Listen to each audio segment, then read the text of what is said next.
ते कर्म प्रवक्ष्यामि यज्ञात्वा मोक्ष्यसे शुभात् कर्मणो यपि बोद्धव्यं बोद्धव्ये च विकर्मणः अकर्मणश्च बोद्धव्यं गहना कर्मणो गतिः कर्मण्यकर्म यः पश्येद कर्मण च कर्म यः स बुद्धिमान् मनुष्येषु स युक्तः कृत्स्नकर्मकृत् यस्य सर्वे समारम्भा कामसङ्कल्पवर्जिताः ज्ञानाग्निदग्धकनिराशीर्यत चित्तात्मा त्यक्त सर्वपरिग्रहः शारीरं केवलं कर्म कुर्वन्नाप्नोति किल्बिषम् यदृच्छायावसङ्गस्य मुक्तस्य ज्ञानावस्थितचेतसः यज्ञाय कर्मणः कर्म समग्रं प्रविलीयते ब्रह्मार्पणं ब्रह्माग्नौ ब्रह्मणाहुतं ब्रह्मैव तेन गन्तव्यं ब्रह्म कर्म समाधिना दैवमेवापरे यज्ञै योगिनः पर्युपासते ब्रह्माग्नावपरे यज्ञै यज्ञेनैवोपजुह्वति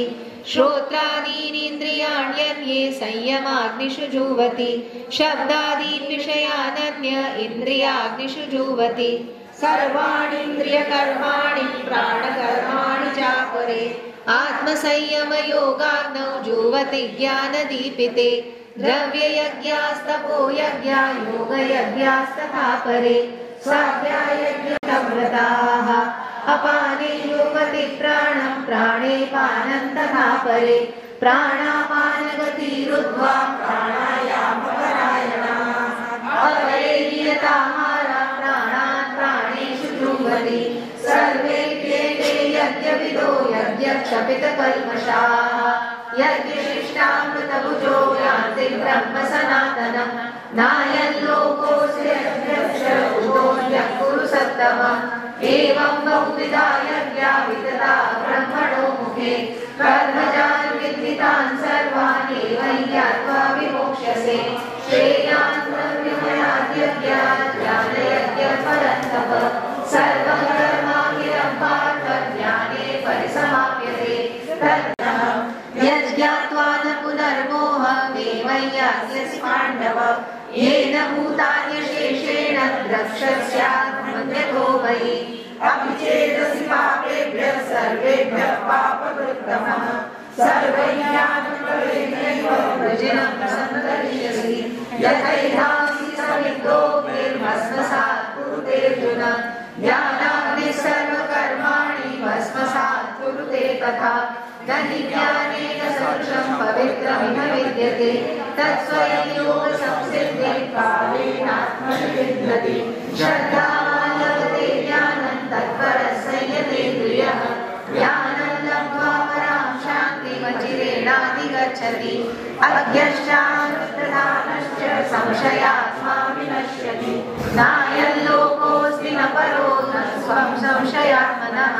योगसन्न्यस्तकर्माणि ज्ञानसञ्छिन्न संशयम् आत्मवन्तं प्रभुवौ तयोस्तु कर्म संन्यासात् कर्मयोगो विशिष्यते नित्यसन्न्यासी यो न द्वेष्टि न काङ्क्षति निर्द्वन्द्वो हि महाबाहो सुखं बन्धात् प्रमुच्यते सांख्ययोगौ पृथक् बाला प्रवदन्ति न पण्डिताः एकमप्यास्थितः सम्यक् उभयोर्विन्दते फलम् यत् सांख्यै प्राप्यते स्थानं तद्योगैरपि गम्यते एकं सांख्यै च योगै च यः पश्यति स पश्यति संन्यासस्तु महाबाहो दुःखमाप्तुमयोगतः योगयुक्तो मुनिर्ब्रह्म न चिरेणाधिगच्छति योगयुक्तो विशुद्धात्मा विजितात्मा जितेन्द्रियः सर्वभूतात्मभूतात्मा कुर्वन्नपि न लिप्यते नैव किञ्चित् करोमीति युक्तो मन्येत तत्त्ववित् पश्यै शृण्वन् स्पृशन् जिघ्रन् नश्नन् गच्छन् स्वमैश्वसन् प्रलपन् विसृजन् इन्द्रियाणीन्द्रियार्थेषु वर्तन्त इति धारयन् ब्रह्मण्यादाय कर्माणि सङ्गं त्यक्त्वा करोति यः लिप्यते न स पापेन पद्मपत्रविमांसा कायेन मनसा बुद्ध्या केवलैरिन्द्रियैरपि योगिनः कर्म कुर्वन्ति सङ्गं त्यक्त्वामशुद्धये युक्तः कर्मफलं त्यक्त्वा शान्तिमाप्नोति नैष्ठिकीम् अयुक्तः कामकारेण फले सक्तो निबध्यते सर्वकर्माणि मनसा सन्न्यस्यास्ते सुखं वशी न द्वारे पुरे देहि नैव कुर्वन्न कारयन् न कर्तृत्वं न कर्माणि लोकस्य सृजति प्रभुः न कर्मफलसंयोगं स्वभावस्तु प्रवर्तते नादत्ते कस्यचित् पापं न चैव सुकृतं विभुः अज्ञानेनावृतं ज्ञानं तेन मुह्यन्ति जन्तवः ज्ञानेन तु येषां नाशितमात्मनः तेषामादित्यवज्ञानं प्रकाशयति तत्परम् तद्बुद्धयस्तदात्मानस्तन्निष्ठास्तत्परायणाः गच्छन्त्य पुनरावृत्तिं ज्ञाननिर्धूतकल्मषाः विद्या विनय सम्पन्ने ब्रह्मणे गविहस्तिनि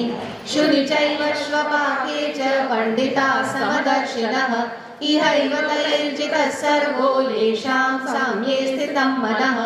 निर्दोषं हि समं ब्रह्म तस्मात् ब्रह्मणि ते स्थिताः न प्ररुष्येत् प्रियं प्राप्य नोद्विजेत् प्राप्य चाप्रियम् स्थिरबुद्धिरसम्मूढो ब्रह्मविद् ब्रह्मणि स्थितः बाह्यस्पर्शेषु विन्दत्यात्मनि यत् सुखम् स ब्रह्मयोगयुक्तात्मा सुखमक्षयमश्नुते ये हि संस्पर्शजा भोगा दुःखयोनय एव ते आद्यन्तवन्तः कौन्तेय न तेषु रमते बुधः शक्नोति हैव यः सोढुं प्राक्शरीरविमोक्षणात् कामक्रोधोद्भवं वेगं स युक्तः स सुखी नरः योऽन्तः सुखोऽन्तस्तमः तथान्तर्ज्योतिरेव यः स योगी ब्रह्मनिर्वाणं ब्रह्मभूतोऽधिगच्छति लभन्ते ब्रह्मनिर्वाणं ऋषयः क्षीणकल्मषाः यतात्मानः सर्वभूतहिते रताः कामक्रोधवियुक्तानां यतीनां यतचेतसाम् अभितो ब्रह्मनिर्वाणं वर्तते विदितात्मनां स्पर्शान् कृत्वा बहिर्बाह्यां चक्षुश्चैवान्तरे भ्रुवोः प्राणापानौ समौ कृत्वा नासाभ्यन्तरचारिणौ यतेन्द्रियमनोबुद्धिर्मुनिर्मोक्षपरायणः विगतेच्छाभयक्रोधो यः सदा मुक्त एव सः भोक्तारं यज्ञतपसां सर्वलोकमहेश्वरं सुहृदं सर्वभूतानां ज्ञात्वा मां शान्तिमुच्यते। ॐ तत्सदिति श्रीमद्भगवद्गीतासु उपनिषत्सु ब्रह्मविद्यायां योगशास्त्रे श्रीकृष्णार्जुनसंवादे कर्मसन्न्यासयोगो नाम पञ्चमोऽध्यायः। अथ षष्ठोऽध्यायः। श्रीभगवानुवाच अनाश्रितः कर्मफलं कार्यं कर्म करोति यः स सन्न्यासी च योगी च न निरग्निर्न चाक्रियः यं सन्न्यासमिति प्राहुर्योगं तं विद्धि पाण्डव धर्मसन्न्यस्य संकल्पो योगी भवति कश्चन आरुरोक्षोर्मनुर्योगं कर्म कारणमुच्यते योगारूढस्य तस्यैव शमः कारणमुच्यते यदा हिनेन्द्रियार्थेषु न कर्मस्वजुष्यते सर्वसंकल्पसन्न्यासी योगारूढस्तदोच्यते उद्धरेदात्मनात्मानं नात्मानमवसादयेत् आत्मैव ह्यात्मनो बन्धुरात्मैव रिपुरात्मनः बन्धुरात्मानमनस्तस्य येनात्मैवात्मना जितः अनात्मनस्तु शत्रुत्वे वर्तेतात्मैव शत्रुवत् जितात्मनः प्रशान्तस्य परमात्मा समाहितः शीतोष्णसुखदुःखेषु तथा मानापमानयो योगी युञ्जीत सततम् आत्मानं रहसि स्थितः एकाकी यदचित्तात्मा निराशीरपरिग्रहः शुचौ देशे प्रतिष्ठाय स्थिरः नित्युच्छितज्ञानहीनं चैलाजिनकुशोत्तरम् तत्रैकाग्रं मनः कृत्वा यतचित्तेन्द्रियक्रियाः उपविश्यासने युञ्ज्यात् योगमात्मविशुद्धये समं कायशिरो ग्रीवं धारयन्नचलं स्थिरः सम्प्रेक्ष्य नासिकाग्रं स्वं दिशश्चानवलोकयत् प्रशान्तात्मा विगतभिर्ब्रह्मचारी व्रते स्थितः मनः संयम्य मच्चित्तो युक्त आसीत मत्परः युजन्नेवं सदात्मानं योगी नियतमानसः शान्तिर्निर्वाण परमां मधिगच्छति नात्यश्नतस्तु योगोऽस्ति न चैकान्तमनश्नतः न चाति स्वप्नशीलस्य जाग्रतो नैव चार्जुन युक्ताहार विहारस्य युक्तचेष्टस्य कर्मसु युक्तस्वप्नावबोधस्य योगो भवति युक्तः यदा विनियतं चित्तम् आत्मन्येवावतिष्ठते निःस्पृहः सर्वकामेभ्यो युक्त इत्युच्यते तदा यथा दीपो निवातस्थो नेङ्गते सोपमा स्मृता योगिनो यतचित्तस्य युञ्जतो योगमात्मनः यत्रोपरमते चित्तं निरुद्धं योगसेवया यत्र चैवात्मनात्मानं पश्यन्नात्मनि तुष्यति सुखमात्यधिकं यत्तत् बुद्धिग्राह्यमतीन्द्रियं वेत्ति यत्र न चैवायं स्थितश्चलति तत्त्वतः यं लब्ध्वा चापरं लाभं मन्यते नाधिकं ततः यस्मिन् स्थितो न दुःखेन गुरुणापि विचाल्यते तं विद्यात् दुःखसंयोगं योगसंज्ञितं स निश्चयेन योक्तव्यो योगो निर्विण्णचेतसः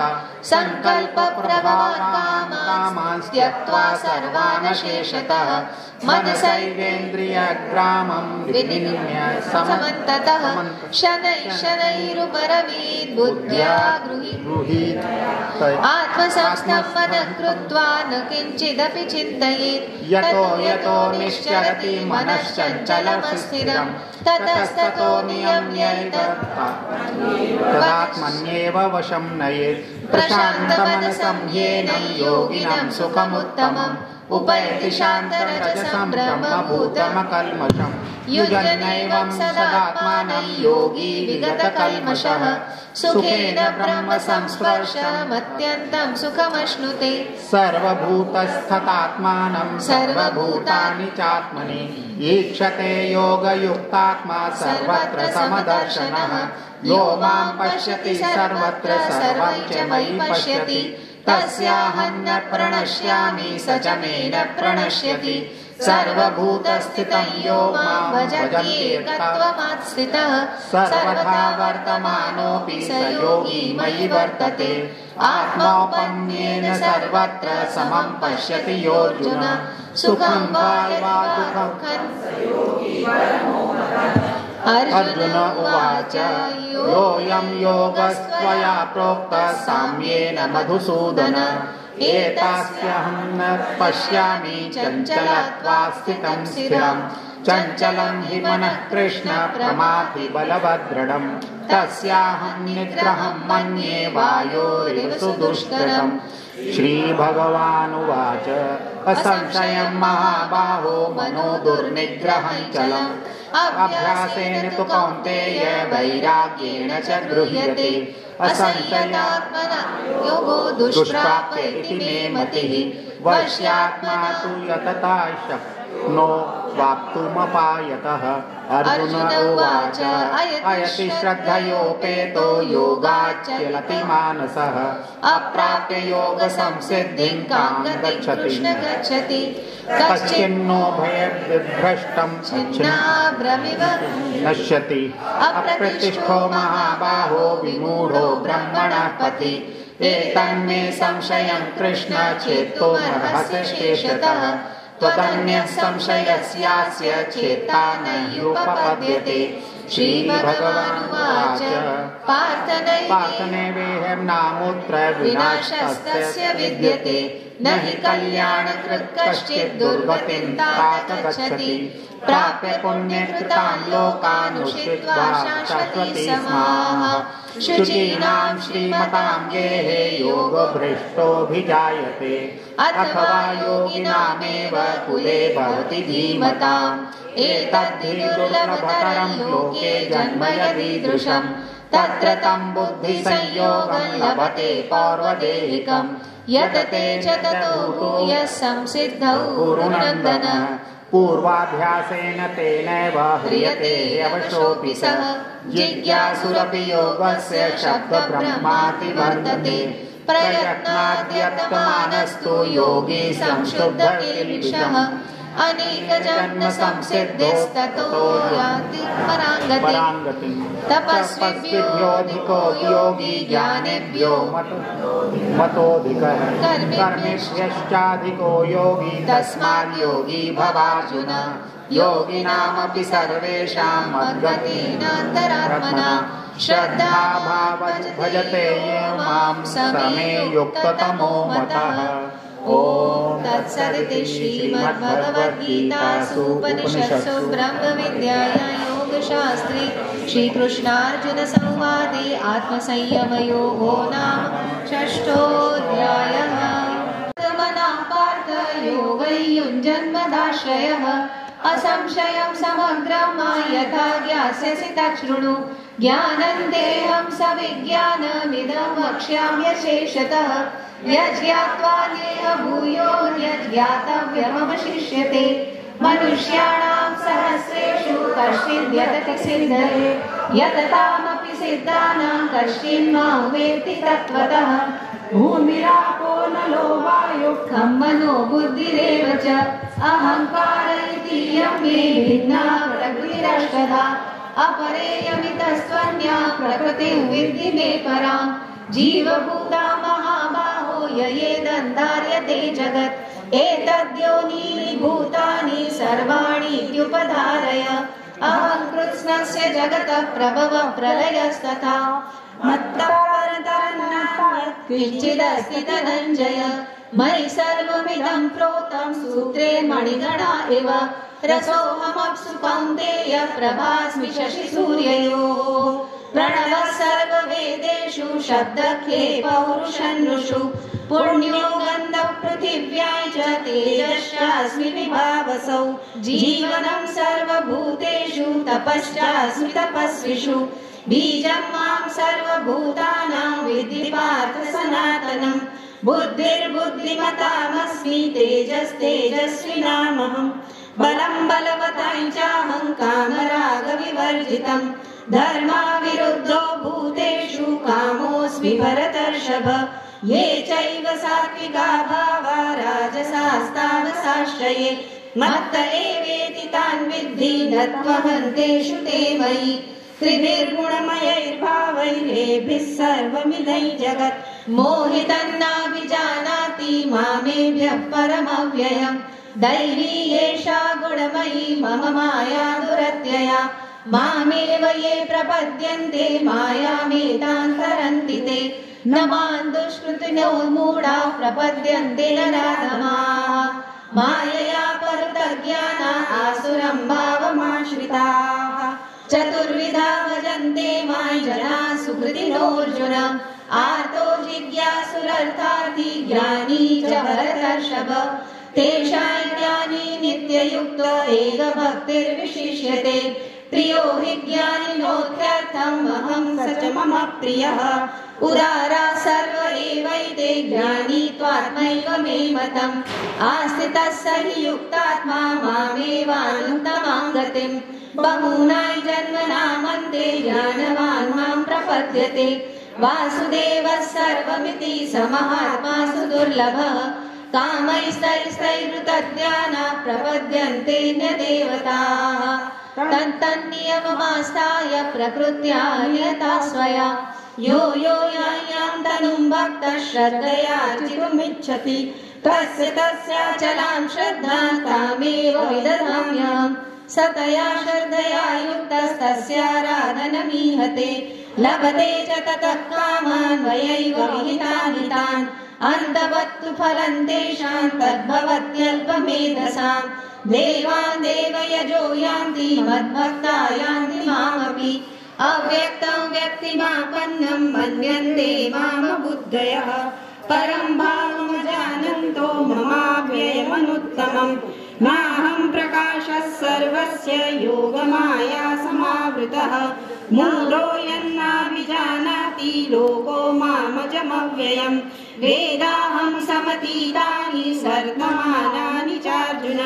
भविष्याणि च भूतानि मां तु वेद न कश्चन इच्छाद्वेषसमुत्थेन द्वन्द्वमोहेन भारत सर्वभूतानि सम्मोहं सर्गे यान्ति परन्तप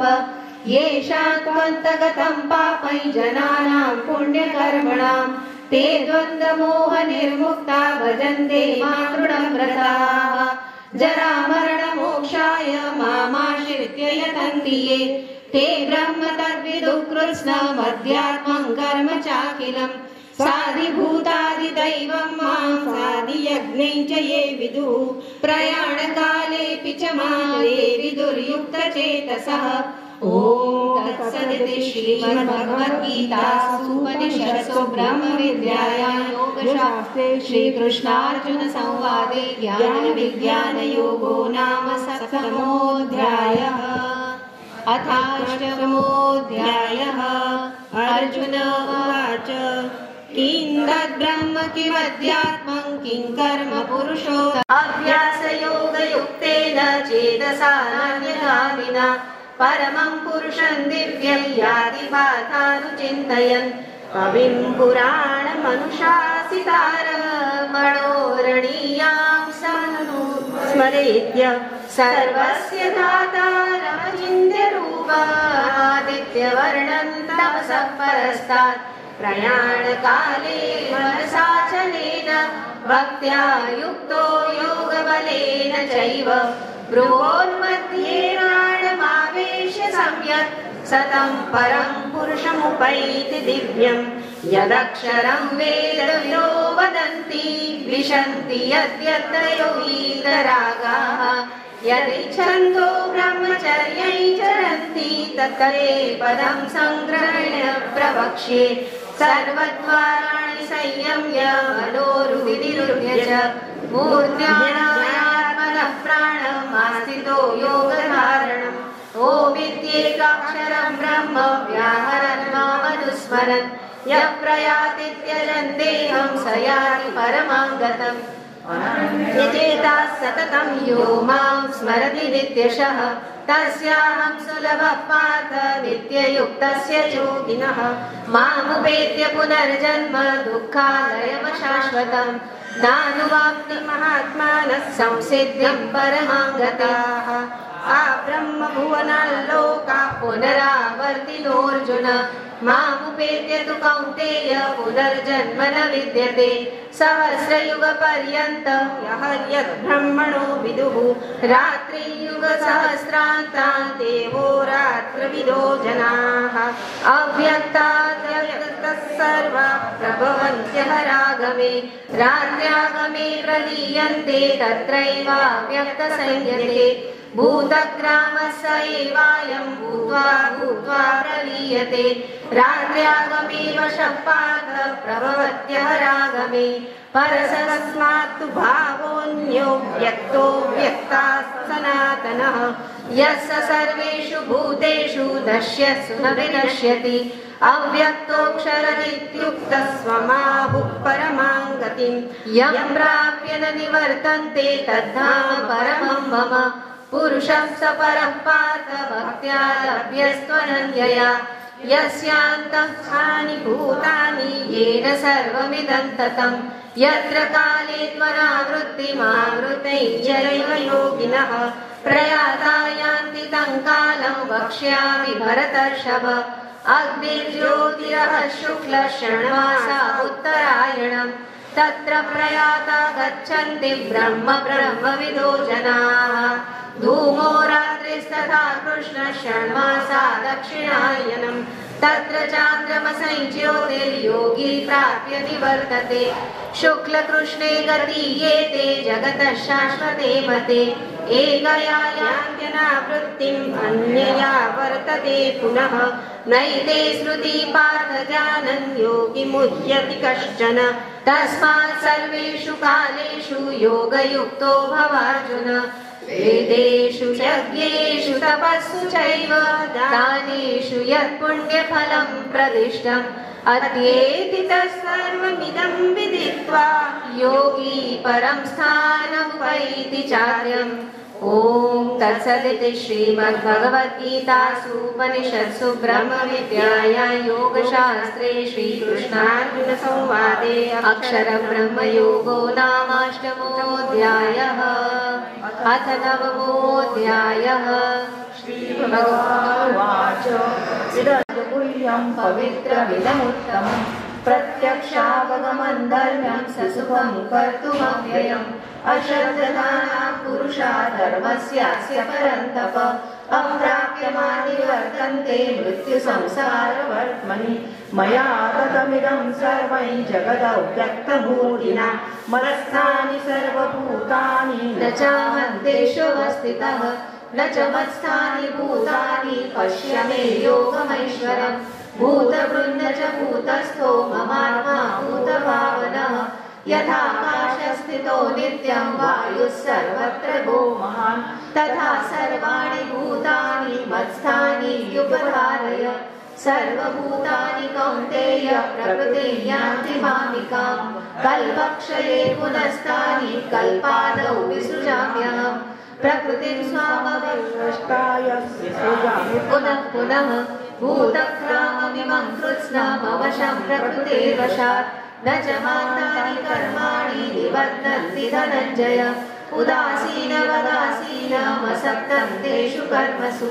मयाध्यक्षेण प्रकृतिः सूयते सचराचरम् हेतुनानेन कौन्तेय जगद्विपरिवर्तते अवजानन्ति मां मूढा मानुषीं तनुमाश्रितम् परं भावमजानन्तो मम भूतमहेश्वरम् मोगाशामोगकर्माणो मोहज्ञानाविचेतसः राक्षसीमासुरी चैव प्रकृतिं मोहिनीश्रिताः महात्मानस्तु मां पार्थ दैवीं प्रकृतिमाश्रिताः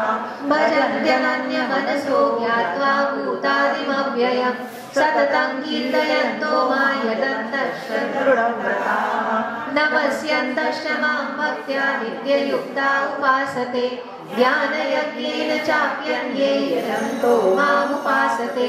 एकत्वेन पृथक्त्वेन बहुधा विश्वतो मुखम् अहं क्रतुरहं यज्ञस्वधामहमौषधम् मन्त्रोऽहमेवाज्यमहं निरहमुतम् पितामहस्य जगतो माता दाता पितामहः वेद्यं पवित्रमोङ्कार रुक्सामयजुरेव च गतिर्भर्ता प्रभुः साक्षी निवासः शरणं सुहृत् प्रभवः प्रलयस्थानं निधानं बीजमव्ययम् तपाम्यहमहं वर्षं निगृहाणिं सृजाम्यहम् अमृतं चैव मृत्युश्च सदसच्चाहमर्जुन त्रैविद्या मां सोमवाक्कूटपापा यज्ञैरिष्वा स्वर्गतिं प्रार्थयन्ते ते पुण्यमासाद्य सुरेन्द्रलोकं मश्नन्ति दिव्यान् दिविदेव भोगान् ते तं भुक्त्वा स्वर्गलोकं विशालं क्षीणे पुण्ये मर्त्यलोकं विशन्ति एवं त्रयीधर्ममनुप्रपन्ना गतागतं कामकामालवन्ते अनन्याश्चिन्तयन्तो मायि जनाः पर्युपासते तेषां नित्याभियुक्तानां योगक्षेमं वहाम्यहम् येऽप्यन्यदेवता भक्ता यजन्ते श्रद्धयान्विताः तेऽपि मामेव कौन्तेय यजन्त्य विधिपूर्वकम् अहं हि सर्वयज्ञानां भोक्ता च प्रभुरेव च न तु मामभिजानन्ति तत्त्वेन तस्य वन्दिते यान्ति देवव्रता देवान् पितॄन् यान्ति पितृव्रताः भूतानि यान्ति भूतेज्या यान्ति मद्याजिनोऽपि माम् पत्रं पुष्पं फलं तोयं यो मे भक्त्या प्रयच्छति तदहं भक्त्युपहृतम् अश्नामि प्रयतात्मनः यदश्नासि यज्जुहोषि ददासि यत् तपस्यसि कौन्तेय तत्कुरुष्व मदर्पणम् शुभाशुभफलैरेव मोक्षसे कर्मबन्धनैः सन्न्यासयोगयुक्तात्मा विमुक्तो मामुपैष्यसि समोहं सर्वभूतेषु न मे द्वेष्योऽस्ति न प्रियः ये भजन्ति तु मां भक्त्या मयि तेषु चाप्यहम् अपि चेत् सुदुराचारो भजते मामनन्यभाक् साधुरेव च मन्तव्यः सम्यग् व्यवसितो हि सः क्षिप्रं भवति धर्मात्मा शश्वच्छान्तिं निगच्छति कौन्तेय प्रतिजानीहि न मे भक्तः प्रणश्यति मां पार्थव्यपाश्रित्य ये पापयोनयः स्त्रियो वैश्यास्तथा शूद्रास्तेऽपि यान्ति परां गतिम् किं पुनर्ब्राह्मणाः पुण्या भक्त्या राजर्षयस्तथा अनित्यमसुखं लोकम् इमं प्राप्य भजस्वः मन्मना भव मद्भक्तो मद्याजी मां नमस्कुरु मामे वैश्यसि युक्तैव मां परमपरायणः। ॐ तत्सदिति श्रीमद्भगवद्गीतासु उपनिषत्सु ब्रह्मविद्यायां योगशास्त्रे श्रीकृष्णार्जुनसंवादे राजविद्यायोगो नाम नवमोऽध्यायः। श्रीभगवानुवाच भूय एव महाबाहो शृणु मे परमं वचः यत्तेवं क्रियमाणाय वक्ष्यामि हितकाम्यया न मे विदुःसुरगणाः प्रभवन्नमहर्षयः अहमादिर्यदेवानां महर्षीणां च सर्वशः यो मामनमनानि च वेत्ति लोकमहेश्वरम् असम्मूढसमर्थेषु सर्वपापैः प्रमुच्यते बुद्धिर्ज्ञानमसम्मोहः क्षमा सत्यं दमः सुखं दुःखं भावो भयं चाभयमेव च अहिंसा समता तुष्टिस्तपोदानं यशो यशः भवन्ति भावा भूतानां मत्त एव पृथग्विधाः महर्षयः सप्त पूर्वे चत्वारो मनवस्तथा मद्भावा मानसा जाता येषां लोक इमाः प्रजाः योगेन युज्यते नात्र संशयः अहं सर्वस्य प्रभुः मत्तः सर्वं प्रवर्तते इति मत्वा भजन्ते मां भजन्ति च रमन्ति च तेषां सततयुक्तानां भजतां प्रीतिपूर्वकं सदा विबुद्धियोगं येन मामुपयान्ति ते सर्वमेतदृढं मन्ये यन्मां वदसि केशव न हि ते भगवन् व्यक्तिं विदुर्देवान् दानवाः स्वयात्मनो योगौ विभूतिं च जनार्दन भूयः कथय तृप्तिर्हि शृण्वतो नास्ति मे मृतम् श्रीभगवानुवाच हन्त ते कथयिष्यामि दिव्यायात्मविभूतयः प्राधान्यतः कुरु श्रेष्ठ नास्त्यन्तो विस्तरस्य मे अहमात्मा गुडाकेश सर्वभूताशयस्थितः अहमादिश्च मध्यं च भूतानामन्त एव च आदित्यानामहं विष्णुर्ज्योतिषारं रविरंशुमान् मरीचिर्मरुतामस्मि नक्षत्राणामहं शशि वेदानां सामवेदोऽस्मि देवानामस्मि वासवः इन्द्रियाणां मनश्चास्मि भूतानामस्मि चेतनः रुद्राणां शङ्करश्चास्मि वित्तेषो यक्षरक्षसां वसूनां पावकश्चास्मि मेरुशिखरिणामहं पुरोदसाय च मुख्यं मां विद्धि पार्थ बृहस्पतिं सेनानीनामहं स्कन्दः सरसामस्मि सागरः महर्षीणां भृगुरहं गिरामस्येकमक्षरं यज्ञानाय जपयज्ञोऽस्मि स्थावराणां हिमालयः अश्वत्थः सर्ववृक्षाणां देवर्षीणां च नारदः गन्धर्वाणां चित्ररथः सिद्धानां कपिलो मुनिः उच्चैश्रवसमश्वानां विद्धि माममृतोद्भवम् ऐरावतं गजेन्द्राणां नराणां च नराधिपम् आयुधानामहं वर्जन् धेनूनामस्मि कामधुक् प्रजनश्चास्मि गन्धर्वः सर्पाणामस्मि वासुकिः अनन्तश्चास्मि नागानां वरुणो यादसामहम् पितॄणामर्यमा चास्मि यमः संयमतामहम् प्रह्लादश्चास्मि दैत्यानां कालः कलयतामहम् मृगाणां च मृगेन्द्रोऽहं वैयतेयश्च पक्षिणां पवनः पवतामस्मि रामः शस्त्रभृतामहम् झषाणां मकरश्चास्मि स्रोतसामस्मि जानवी सर्गाणामादिरन्तश्च मध्यै चैवाहमर्जुन अध्यात्मविद्या विद्यानां वादः प्रवदतामहम् अक्षराणामकारोऽस्मि द्वन्द्वः सामासिकस्य च अहमेवाक्षयः कालो दाताहं विश्वतो मुखः मृत्युः सर्वहरश्चाहम् उद्भवश्च भविष्यताम् कीर्तिश्रीर्वाक्च नारीणां स्मृतिर्मेधा धृतिक्षमा बृहत्साम तथा साम्नां गायत्री छन्दसामहम् मासानां मार्गशीर्षोऽहं ऋतूनां कुसुमाकरः द्यूतैः चलयतामस्मि तेजस्तेजस्विनामहम् जयोऽस्मि व्यवसायोऽस्मि सत्त्वं सत्त्वमतामहम् ऋषीणां वासुदेवोऽस्मि पाण्डवानां धनञ्जयः मुनीनामप्यहं व्यासः कवीनामुशना कविः दण्डो दमयतामस्मि नीतिरस्मि जिगीषताम् मौनै चैवास्मि गुह्यानां ज्ञानै ज्ञानवतामहम् यच्चापि सर्वभूतानां बीजन्तरहमर्जुन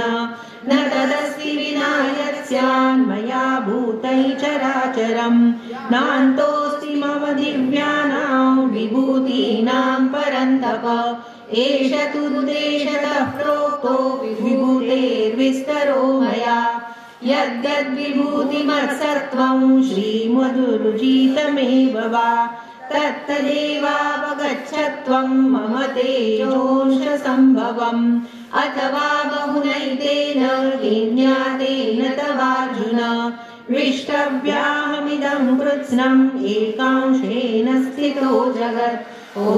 तत्सदिति श्रीमद्भगवद्गीतासु उपनिषत्सु ब्रह्मविद्यायां योगशास्त्रे श्रीकृष्णार्जुनसंवादे विभूतियोगो नाम 10मोऽध्यायः। अर्जुन उवाच मदनुग्रहाय परमं गुह्यमध्यात्मसंहितं यत्त्वयोक्तं वचस्तेन मोहोऽयं विगतो मम भवाप्ययौ हि भूतानां श्रुतौ विस्तरशो मया त्वत्तः कमलपत्राक्ष महात्म्यमपि चाव्ययम् एवमेतद्यथार्थत्वम् आत्मानं परमेश्वर द्रष्टुमिच्छामि ते रूपमैश्वरं पुरुषोत्तम मन्यसे यदि तच्छक्यं मया द्रष्टुमिति प्रभो योगेश्वर ततो मे त्वं दर्शयात्मानमव्ययम्। श्रीभगवानुवाच पश्य मे पार्थरूपाणि शतशोथसहस्रशः नानाविधानि दिव्यानि नानावर्णाकृतीनि च पश्यादित्यान् वसून् रुद्रान् अश्विनौ मरुतस्तथा बहून्यदृष्टपूर्वाणि पश्याश्चर्याणि भारत इहैकस्थै जगत्कृत्स्नं पश्याद्य सचराचरम् मम देहे गुडाकेश यच्चान्यद्द्रष्टुमिच्छसि न त्वां शक्यसे द्रष्टुमनेनैव स्वचक्षुषा दिव्यं ददामि ते चक्षुः पश्य मे योगमैश्वरम्। सञ्जय उवाच एवमुक्त्वा ततो राजन् महायोगेश्वरो हरिः दर्शयामास पार्थाय परमं रूपमैश्वरम् अनेकवक्त्रनयनम् अनेकाद्भुतदर्शनम् अनेकदिव्याभरणम् दिव्यानेकोद्यतायुधम् दिव्यमाल्याम्बरधरम् दिव्यगन्धानुलेपनम् सर्वाश्चर्यमयं देवम् अनन्तं विश्वतोमुखम् दिवि सूर्यसहस्रस्य भवेद्युगपदुत्थिता यदि भासदृशी सा स्यात् भासस्तस्य महात्मनः तत्रैकस्थै जगत्कृत्स्नं प्रविभक्तमनेकधा अपश्यद्देव देवस्य शरीरे पाण्डवस्तदा ततः स विस्मयाविष्टो हृष्टरोमा धनञ्जयः प्रणम्य शिरसा देवं कृताञ्जलिरभाषत। अर्जुन उवाच पश्यामि देवांस्तव देवदेहे सर्वांस्तथा भूतविशेषसङ्घान् ब्रह्माण्डमीशं कमलासनस्थं ऋषींश्च सर्वानुरगांश्च दिव्यान् अनेकबाहूदरवक्त्रनेत्रं वश्यामि सर्वतोऽनन्तरूपम् नान्तन्न मध्यन्न पुनस्तवादिं पश्यामि विश्वेश्वर विश्वरूप। किरीटिनङ्गदिनैश्चक्रिणैश्च तेजो राशिं सर्वतो दीप्तिमन्तं पश्यामि त्वां दुर्निरीक्ष्यं समन्तात् दीप्तानलार्कद्युतिमप्रमेयम् त्वमक्षरं परमं वेदितव्यं त्वमस्य विश्वस्य परन्निधानं त्वमव्ययः शाश्वतधर्मगोप्ता सनातनस्त्वं पुरुषो मतो मे अनादिमध्यान्तमनन्तवीर्यम् अनन्तबाहुं शशिसूर्यनेत्रं पश्यामि त्वां दीर्घहुताशवक्त्रं स्वतेजसा विश्वमिदन्तपन्तं द्यावा पृथिव्योरिदमन्तरं हि व्याप्तं त्वयैकेन दिशश्च सर्वाः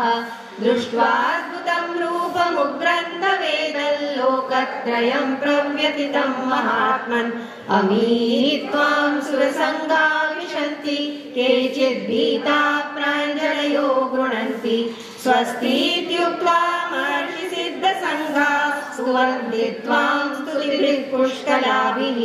रुद्रादित्या वसवो ये च साध्या विश्वेश्विनो मरुतश्चोष्मपाश्च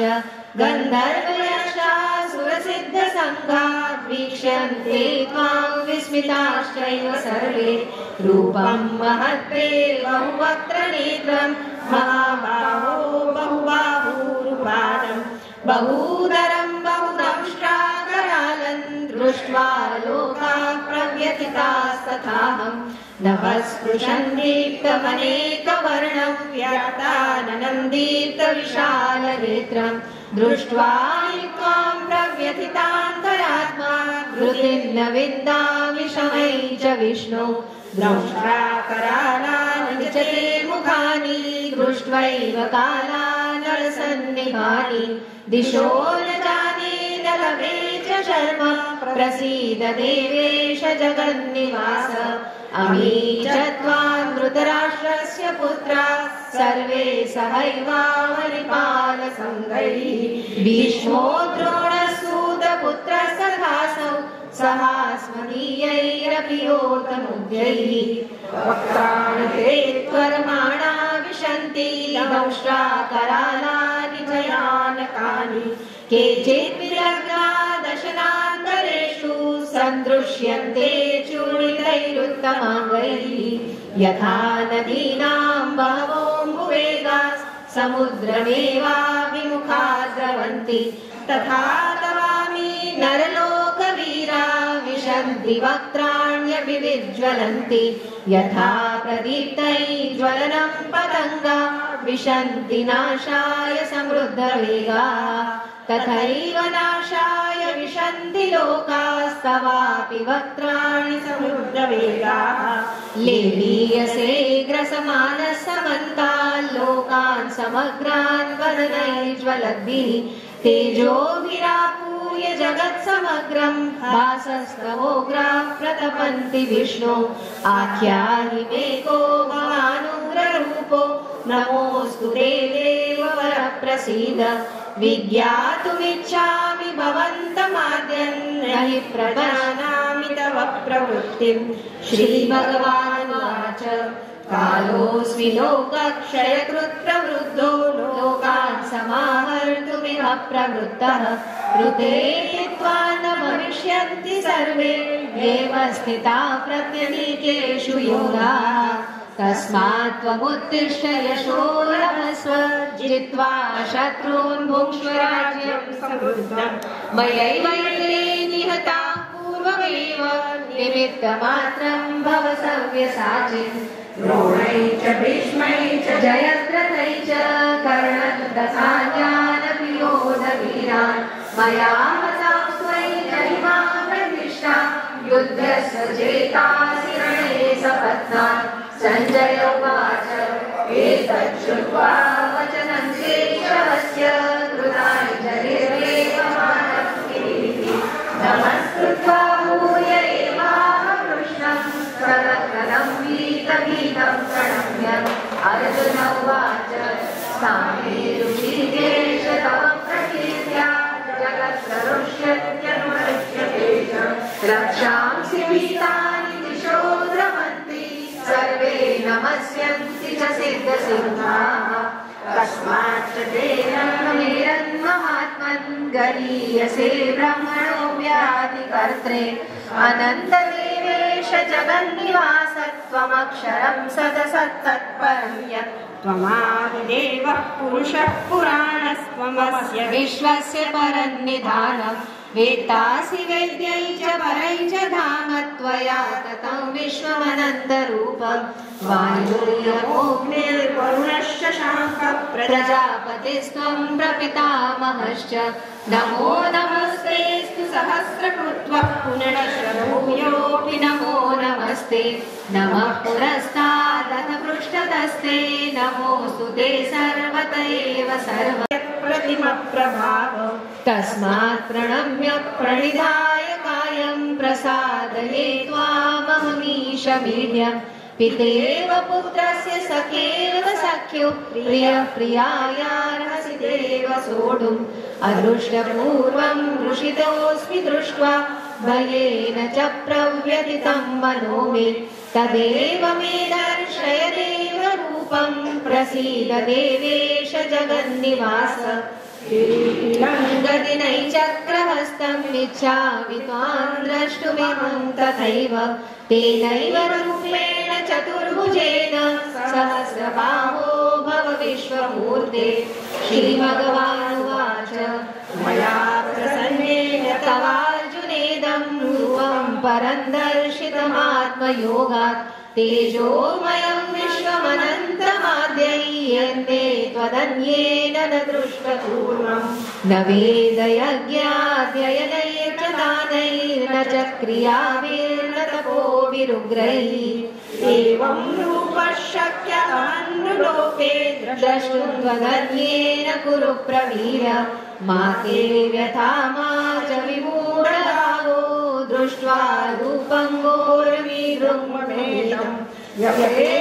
यपेतर्भीतमनां पुनस्त्वं तदेव मे रूपमिदं प्रपश्य सञ्जय उवाच इत्यर्जुनं वासुदेवस्तथोक्त्वा स्वकं रूपं दर्शयामास भूयः आश्वासयामास च भीतमेनं भूत्वा पुनः सौम्य वपुर्महात्मा अर्जुन उवाच दृष्ट्वेदं मानुषं रूपं तव सौम्यै जनार्दन इदानीमस्मि संवृत्तः सचेता प्रकृतिं गतः श्रीभगवानुवाच सुदुर्दर्शमिदं रूपं दृष्ट्वा नसि यन्मम देवा अप्यस्य रूपस्य नित्यं दर्शनकाङ्क्षिणः नाहं वेदैर्न तपसा न दानेन न चेज्यया शक्य एवं विधो द्रष्टुं दृष्टवानसि मां यथा भक्त्या अनन्यया शक्य एवं विधोऽर्जुन ज्ञातुं द्रष्टुं च तत्त्वेन प्रवेष्टुं च परन्तप मत्कर्म कृन्मत्परमो मद्भक्तः सङ्गवर्जितः निर्वैरः सर्वभूतेषु यः स मामेति पाण्डव ॐ तत्सदिति श्रीमद्भगवद्गीतासु उपनिषत्सु ब्रह्मविद्यायां योगशास्त्रे श्रीकृष्णार्जुन संवादे विश्वरूपदर्शनयोगो नामैकादशोऽध्यायः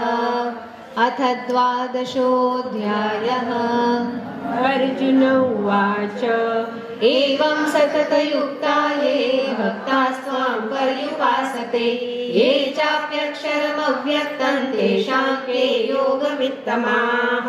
श्रीभगवानुवाच मय्यावेश्य मनो ये मां नित्ययुक्ता उपासते श्रद्धया परयोपेताः एतास्ते मे युक्ततमा मताः ये त्वक्षरमनिर्देश्यम् अव्यक्तं पर्युपासते सर्वत्र गमचिन्त्यं च कूटस्थमचलं ध्रुवम् सन्नियम्येन्द्रियग्रामं सर्वत्र समबुद्धयः ते प्राप्नुवन्ति मामेव सर्वभूतहिते रताः क्लेशोऽधिकतरस्तेषाम् अव्यक्तासक्तचेतसाम् अव्यक्ता हि गतिर्दुःखं देहवद्भिरवाप्यते ये तु सर्वाणि कर्माणि मयि सन्न्यस्य मत्पराः अनन्येनैव योगेन मां ध्यायन्त उपासते तेषामहं समुद्धर्ता मृत्युसंसारसागरात् भवामि न चिरात् पार्थ मय्यावेशितचेतसाम् मय्येव मनः आधत्स्व मयि बुद्धिं निवेशय निवसिष्यसि मय्येव अत ऊर्ध्वं न संशयः अथ चित्तं समाधातुं न शक्नोषि मयि स्थिरम् अभ्यासयोगेन ततो मामिच्छाप्तुं धनञ्जय अभ्यासेऽप्यसमर्थोऽसि मत्कर्म परमो भव मदर्थमपि कर्माणि कुर्वन् सिद्धिमवाप्स्यसि अथैतदप्यशक्तोऽसि कर्तुम् मद्योगमाश्रितः सर्वकर्मफलत्यागं ततः कुर्यादात्मवान् श्रेयो हि ज्ञानमभ्यासात् ज्ञानात् ध्यानं विशिष्यते ध्यानात् कर्मफलत्यागस्त्यागात् शान्तिरनन्तरम् अद्वेष्टा सर्वभूतानां मैत्रः करुण एव च निर्ममो निरहङ्कारः समदुःखसुखक्षमी सन्तुष्टः सततं योगी यतात्मा दृढनिश्चयः मय्यर्पितमनो बुद्धिर्यो मद्भक्तः स मे प्रियः यस्मान्नो द्विजते लोको लोकान्नो द्विजते च यः हर्षामर्षभयोद्वेगैर्मुक्तो यः स च मे प्रियः अनपेक्षः शुचिर्दक्ष उदासीनो गतव्यथः सर्वारम्भपरित्यागी यो मद्भक्तः स मे प्रियः यो न रुष्यति न द्वेष्टि न शोचति न काङ्क्षति शुभाशुभपरित्यागी भक्तिमान्यः स मे प्रियः समशत्रौ च मित्रे च तथा मानापमानयोः शीतोष्णसुखदुःखेषु समसङ्गविवर्जितः तुल्यनिन्दास्तुतिर्मौनी सन्तुष्टो येन केनचित् अनिकेतस्थिरमतिर्भक्तिमान् मे प्रियो नरः ये तु धर्म्यामृतमिदं यथोक्तं पर्युपासते श्रद्धाना मत्परमा भक्तास्तेतीव मे प्रियाः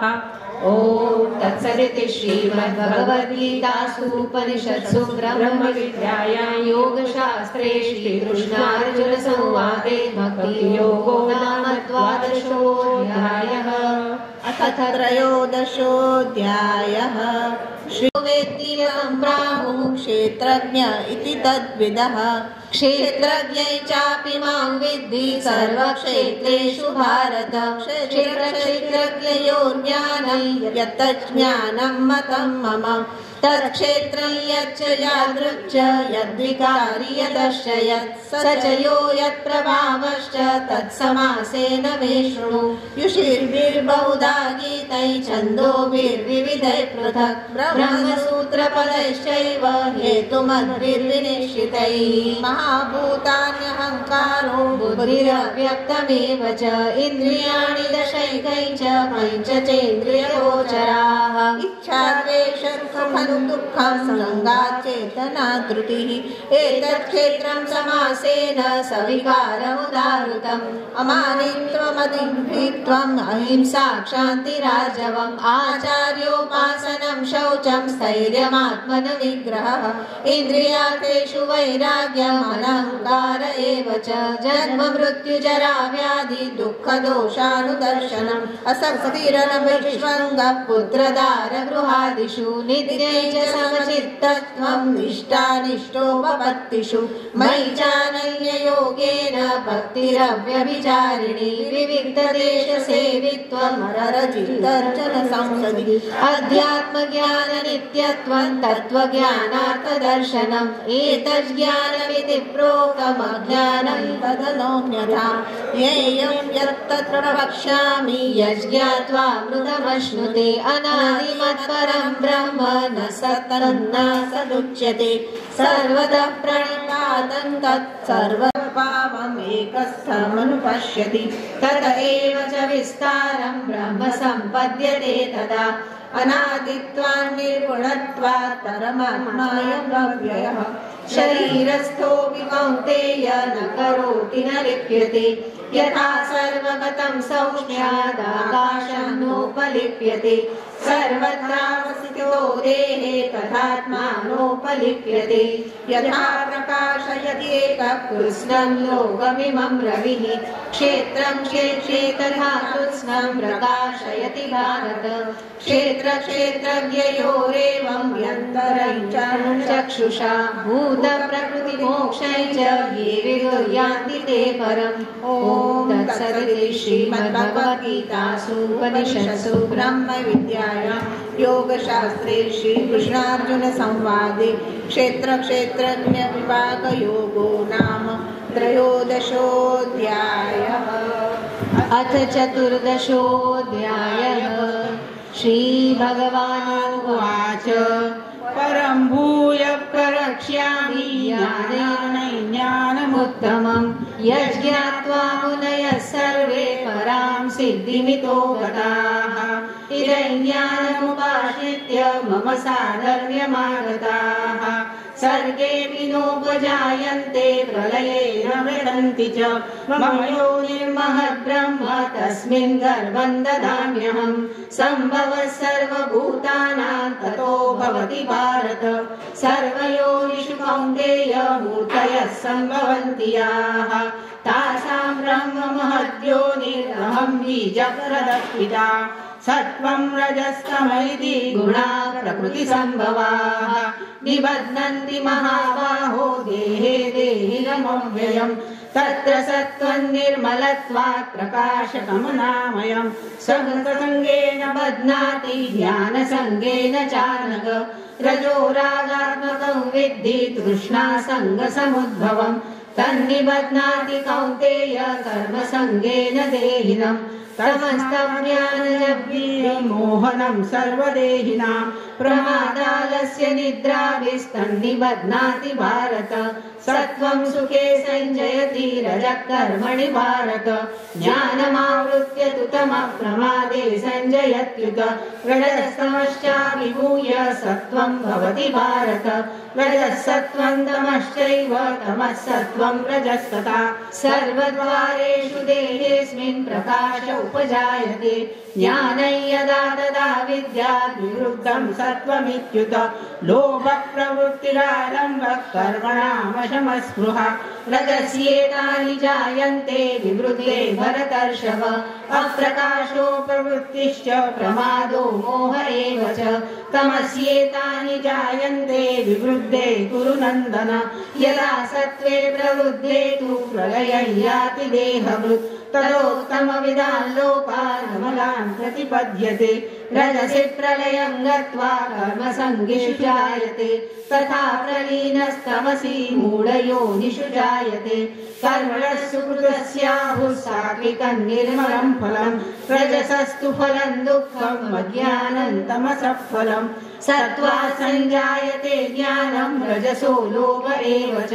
प्रमादमोहौ तमसो भवतो ज्ञानमेव च ऊर्ध्वं गच्छन्ति सत्त्वस्था मध्ये तिष्ठन्ति राजसाः जगन्यगुणवृत्तिस्था अधो गच्छन्ति तामसाः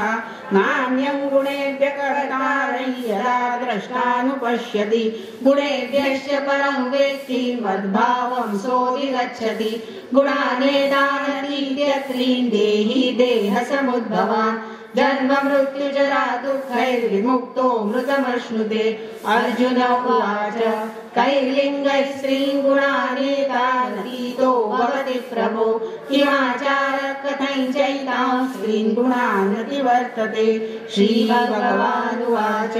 प्रकाशं च प्रवृत्तिं च मोहमेव च पाण्डव न द्वेष्टि सम्प्रवृत्तानि न विवृत्तानि काङ्क्षति उदासीनो गुणैर्यो न विचार्यते गुणा वर्तन्त इत्येव यो तिष्ठति नेङ्गते समदुःखसुखस्वस्थः समलोष्टाश्मकाञ्चनः तुल्यप्रिया प्रियो धीरस्तुल्यनिन्दात्म संस्तुतिः मानापमानयोस्तुल्यस्तुल्यो मित्रारिपक्षयोः सर्वारम्भ परित्यागी गुणातीतः स उच्यते मां च यो व्यभिचारेण भक्तियोगेन सेवते स गुणान् समतीत्यैतान् ब्रह्मभूयाय कल्पते ब्रह्मणो हि प्रतिष्ठाः मुक्तस्य च शाश्वतस्य च धर्मस्य सुखस्यैकान्तिकस्य च ॐ तत्सदिति श्रीमद्भगवद्गीतासु उपनिषत्सु ब्रह्मविद्यायां योगशास्त्रे श्रीकृष्णार्जुन संवादे गुणत्रय विभागयोगो नाम चतुर्दशोऽध्यायः ऊर्ध्वमूलमधःशाखम् अश्वत्थं प्राहुरव्ययम् छन्दांसि यस्य पर्णानि यस्तं वेद स वेदविद् अधश्चोर्ध्वं प्रसुता तस्य शाखा गुणप्रवृद्धा विषयप्रवादाः अधश्च मूलानि अनुसन्ततानि कर्मानुबन्धीनि मनुष्यलोके न रूपमस्येन तथोपलभ्यते नान्तो न चादिर्न च सम्प्रतिष्ठा अश्वत्थमेनं सविरूढमूलम् असङ्गशस्त्रेण दृढेन चित्वा ततः पदं तत्परिमार्गितव्यं यस्मिन् गता न निवर्तन्ति भूयः तमेव चाद्यं पुरुषं प्रपद्ये यतः प्रवृत्तिं प्रसुता पुराणी निर्माणमोहाजितसङ्गदोषा अध्यात्मनित्या विनिवृत्तकामाः द्वन्द्वैर्विमुक्ता सुखदुःखसंज्ञे गच्छन्त्यमूढा परमव्ययं तत् न तद्भासयते सूर्यो न शशाङ्को न पावकः यद्गत्वा न निवर्तन्ते तद्धाम परमं मम ममैवांशो जीवलोके जीवभूतः सनातनः मनःषष्ठानीन्द्रियाणि प्रकृतिस्थानि कर्षति शरीरं यदवाप्नोति यच्चाप्युत्क्रामतीश्वरः गृहीत्वैतानि संयाति वायुर्गन्धानि वाशयात् श्रोत्रं चक्षुस्पर्शनं च रसनं घ्राणवे च अधिष्ठाय मनश्चायं विषयानुपसेवते उत्क्रामन्तं स्थितं वापि भुञ्जानं वा गुणान्वितं विमूढानानुपश्यन्ति पश्यन्ति ज्ञानचक्षुषः यतन्तो योगिनश्चैनं पश्यन्त्यात्मन्यवस्थितं यतन्तोऽप्यकृतात्मानो नैनं पश्यन्त चेतसः यदादित्यगतं तेजो जगद्भासयतेऽखिलं यच्चन्द्रमसि यच्चाग्नौ तत्तेजो विद्धि मामकं गामाविश्य च भूतानि धारयाम्यहमोजसा पुष्णामि चौषधिः सर्वाः सोमो भूत्वा रसात्मकः अहं वैश्वानरो भूत्वा प्राणिनां देहमाश्रितः प्राणापानसमायुक्तः पचाम्यन्नं चतुर्विधं सर्वस्य चाहं हृदि सन्निविष्टो मत्तस्मृतिर्ज्ञानमपोहनं च वेदैश्च सर्वैरहमेव वेद्यो वेदान्तकृद्वेदविदेव चाहं द्वाविमौ पुरुषौ लोके क्षरश्चाक्षर एव च क्षरः सर्वाणि भूतानि कूटस्थोऽक्षर उच्यते उत्तमः पुरुषस्त्वन्यः परमात्मेऽपि गारुतः यो लोकत्रयमाविश्य बिभर्तव्यय ईश्वरः यस्माक्षरमलीरोऽहम् अक्षरादपि चोत्तमः अतोऽस्मि लोके वेदे च प्रथितः पुरुषोत्तमः यो मामेवमसम्मूढो जानाति पुरुषोत्तमं स सर्वविद्भजति मां सर्वभावेन भारत इति गुह्यतमं शास्त्रमिदमुक्तं मया नघ एतद्बुद्ध्वा बुद्धिमान् स्यात् कृतकृत्यश्च भारत ॐ तत्सदिति श्रीमद्भगवद्गीतासु उपनिषत्सु ब्रह्मविद्यायां योगशास्त्रे श्रीकृष्णार्जुन संवादे पुरुषोत्तमयोगो नाम 15 अध्यायः।